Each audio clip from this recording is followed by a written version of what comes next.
are you doing? I wonder, do you have any collections, like teddy bears or toy cars or things like that? Crow's got a collection and he's going to show us it today. So Crow, what's your collection? Buttons? Oh, that's a bit unusual. How did you start collecting buttons, Crow? One fell off a shirt and you saved it in case it was needed. Well, that was a good idea. And then you found one in the street. Okay. And what else did you do then? Okay, if a shirt got finished with, yeah, you cut it off then. Okay, so you started just saving it nice and cheaply with things that you found.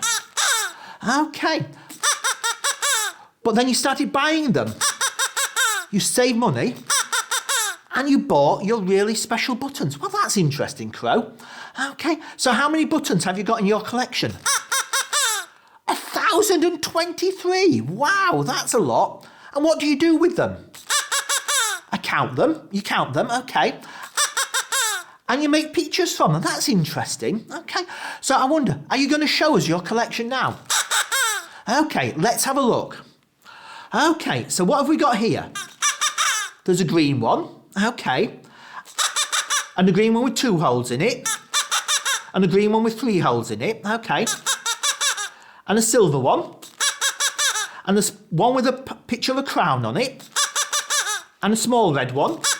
And a bit bigger red one. And a bit bigger red one. And a bit bigger red one. Okay, and then what else have you got? A white one. Another white one. Another white one. A different white one. Another white one. Another white one. Yeah. Okay, Crow. We got the idea. There's lots of buttons there for us to have a look at, aren't there? But you know what? We've got a story today about one girl who had a very unusual collection, and we're going to hear about that in a moment. It's not a story Jesus told, but it will remind us of something that he said. So we'll have a look at the rest of your button collection later, Crow, but let's get ready for the story. Harriet Carbuncle Petrify Jones had an enormous collection of bones. Most of her friends thought she was terribly weird. Some of them laughed at her strangeness and jeered. Harriet snubbed them and held her head high, dreaming of all the dead bones she would buy. Her first ever memory of bone collecting began with her Scottish friend Angus MacTecting. The two friends were walking along by his loch when Angus spied something just next to a rock. "It looks like a bone," he said. He was right. When Harriet touched it, it buzzed with delight, right from the tips of her toes to her hair, and all she could do was just dribble and stare.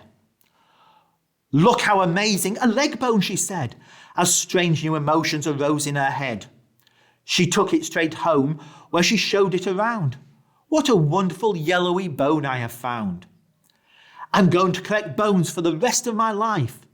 She manically carved on her name with a knife.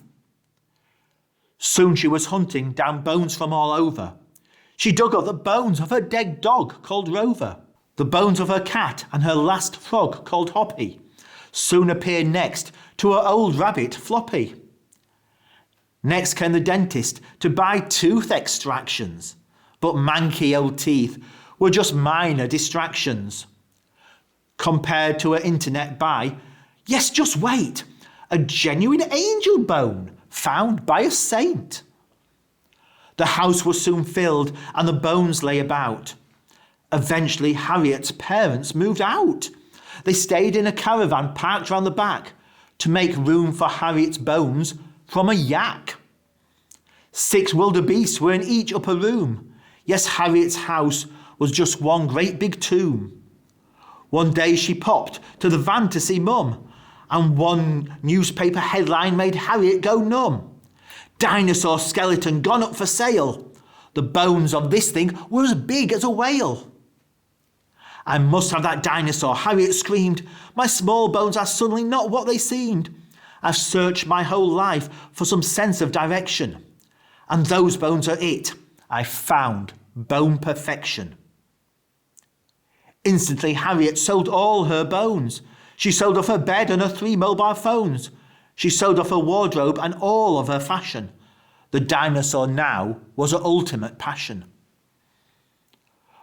When all that remained were the books by the loo, She went onto eBay and sold them too. Finally wheeling a barrow of cash, she ran from the house with a maddening dash. Right to the place where the dinosaur stood. She looked at her dino and saw it was good. So Harriet gave all she had for the bones. A very wise girl was Miss Petrify Jones. If you found that one thing, the one thing that's true, would you give your whole life to have it? Would you? The story said that Harriet was wise. I'm not so sure about that. How wise would it be to sell everything you had to buy a dinosaur skeleton? However, what Harriet did was to work out what was important to her. And that's what all sorts of people do. Top sports people think about that. They work out what sport they want to play and they go about training for that, putting their all into it.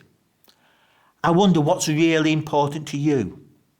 Maybe it's a sport. Maybe it's doing well at school. Maybe it's looking after other people. I hope you work out what is really important and then go all out for it, putting in full effort. Jesus said something like this: following God is like what happens when someone finds a treasure in a field hidden away. He buries it and then he goes and buys that field, selling everything he has, and he's really happy to get that treasure. Following God is like what happens when a shop owner is looking for fine pearls. After finding a very valuable one, the owner goes and sells everything he has in order to buy that pearl. Jesus thought, and so do I, that following God was the best thing possible. People that we've thought about in the past, like Peter and Paul, have agreed. They gave up everything they had because they thought that doing what God wanted was the most important thing. They went all out to do what was important for them. So what's important for you in your life? What are you going to do for it? Have a think about that. Bye for now.